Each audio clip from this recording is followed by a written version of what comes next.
He says the problem a lot of times lies within you.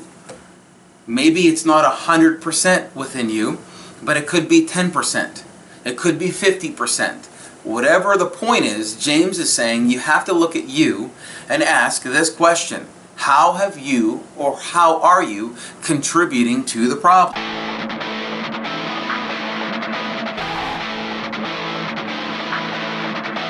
Today we're going to be talking about conflict. I recently did a video with this theme. Today's going to be the same subject but a little bit different teaching. I preached on this yesterday at church, so if you were here, you're going to get an abbreviated version. But if you were not here, then you're going to get this version. So I have two books today I'm going to highlight. One is called Principles by Ray Dalio, and the other is called The Peacemaker by Ken Sande. I think that's how you say his name.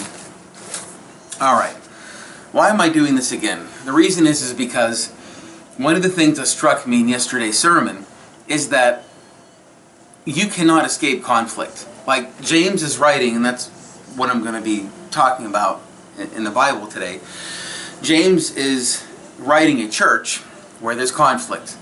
If you're a Christian and you go to church, there's conflict. Whether it's minute or huge, there's conflict. Fighting a scorpion and that is final. Shut up! Oh my God, I don't care! Conflict is everywhere. It's in your homes, it's in your workplace, it's on your sports teams. So I wanted to hit this subject again. When people went to war, or when people go to war, there's something called friendly fire. And friendly fire is when people on the same team, essentially, take their guns and instead of pointing them at the enemy, they turn inward and they fire them on each other. Why did you do that? Just killing Germans any way I can. We're on the German team. Shoot the British. And that's what conflict looks like in your home and in the church. And you're on the same team. So forget about shooting each other. Don't fire on each other. There's a war raging outside of the church, and there's a war raging outside of your home. You need to be unified on the same team. So I want to help you through a little bit of conflict. So the first thing we're going to do is think about Matthew chapter 5. In Matthew 5, if you're familiar, that's the Sermon on the Mount, and that's where Jesus is giving the Beatitudes. And in Matthew 5:9, he talks about blessed are the peacemakers. And here's where this guy comes in. Alright, here's what he says about Matthew 5:9. He says, peacemakers provide a powerful testimony to those who observe their efforts. The world is so contaminated by conflict that even the ungodly will eventually recognize that God Himself is working in and through those who make peace. And so essentially what he's doing is he's highlighting that verse and saying, being a peacemaker is absolutely critical. It's so important because nobody wants to be a peacemaker. People only want to be peacekeepers. And you're probably thinking to yourself, you might even be scratching your head, what's the difference? There's a large difference between a peacemaker and a peacekeeper. A peacekeeper is an appeaser. Let me say that again. A peacekeeper is an appeaser. A peacemaker is totally different. That's where you enter into the problem and you try to work on a solution. And a lot of times you come out bloody and with mud all over you and scrapes and bruises and scratches. I can't see nothing. Gotta open my eye. Come here, man. I don't want to do it. Come here. It's way more difficult because you're not appeasing. You're trying to get to the root of the problem. And a lot of times that is just a very hard, tedious job. But that's why Jesus says, blessed are the peacemakers, because those kinds of people are valuable. Now, James says in James chapter 4 the following. He says, what is the source of quarrels and conflicts among you? Is not the source your pleasures that wage war in your members? You lust and do not have, so you commit murder. And you are envious and cannot obtain. So you fight and quarrel. You do not have because you do not ask. And you ask and do not receive because you ask with wrong motives, so that you may spend it on your pleasures. So James uses a lot of you language. And I like that he does that. Because when we are in a conflict, here's what we do. We don't look at ourselves. We don't ask ourselves the hard questions. Questions like, how am I contributing to the problem? Instead, what we do is we look out there and take our focus on other people. But what James says, and let me just remind you again, he says, what is the source of your fights and your quarrels is not the source your pleasures that wage war in your members. So what James is trying to do is he's trying to get you to take your eyes off of the people and the problem, and he's trying to get you to look at yourself. He says the problem a lot of times lies within you. Maybe it's not 100% within you, but it could be 10%. It could be 50%.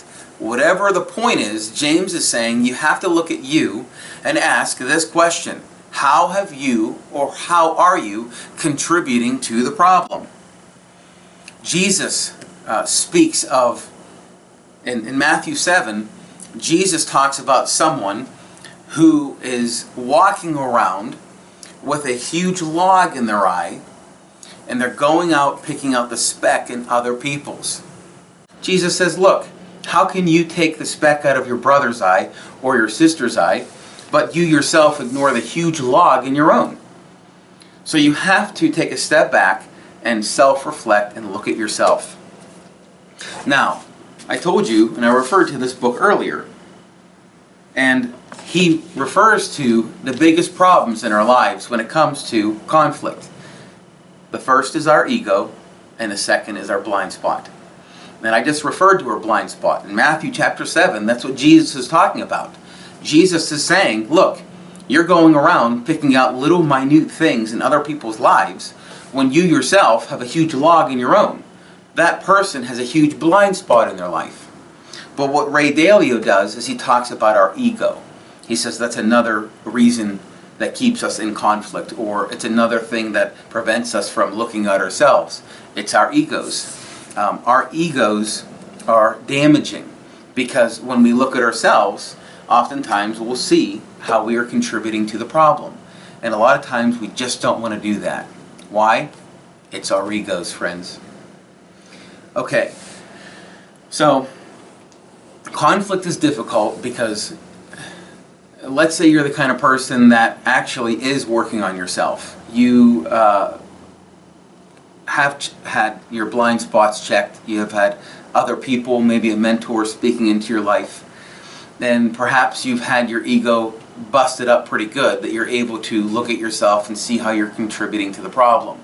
The hard thing about conflict is that it involves someone else, or whether it's a person or a group. So what I'm trying to say is, conflict is difficult because if you are taking the advice and applying it where you are looking at yourself, you are changing yourself, the problem is connected to another person or a group.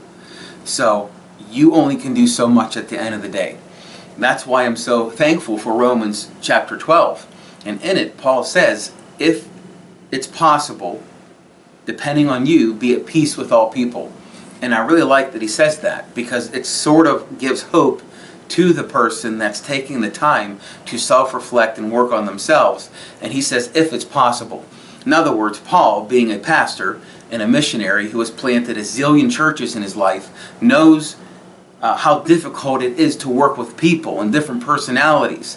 So he actually says to the church, if it's possible. And if it's possible, be at peace with all people. In other words, sometimes it's just not possible. But here's our goal, and I'll tell you a story. It's a story about two brothers that lived right next to each other on a farm. And they were very close, but one day the younger brother insulted the older brother, and there became a conflict. And over time, you know what happened, that separation between the two got worse and worse until they didn't have anything to do with each other. Then one day there was a knock at the door of the older brother's farm, and it was a carpenter. And this carpenter was looking for work, and the brother looked over at his brother's the older brother looked over at the younger brother's farm, and he saw that the brother had built a chasm with a little stream running through it, almost to make it impossible for them to communicate. So the brother said, I don't want to see that water. I don't want to see my brother's farm. And so I'm going to give you all the supplies for you to build a barrier between us. So the older brother went out on vacation, and when he came back, the carpenter was done, and he met him at the door, and he walked him to the outside. And the older brother's eyes popped, and his jaw fell on the ground, because he didn't see a wall. He didn't see a barrier. Instead, what the carpenter did is he built a bridge from the older brother's house to the younger brother's house. And the younger brother saw that, and when he saw his brother, he came out and met him and said how kind and generous he was, and there was some forgiveness that took place, and their relationship was healed. At the end of the story, they ask the carpenter to stick around for more projects, but the carpenter looks at them and replies, I have more work to be done and more bridges to build. So I guess at the end of the day, yes, conflict is there. There's nothing we can do. Conflict's always going to be around us. It always has, it always will. But I want your goal, I want your intention to be just what that carpenter's was. I want you to build bridges. All right, if you like this, if this meant something to you, look, hit the subscribe button, drop us a comment, and I look forward to seeing you next week. This is Pastor Anthony at Faith Presbyterian Church. Have a good day.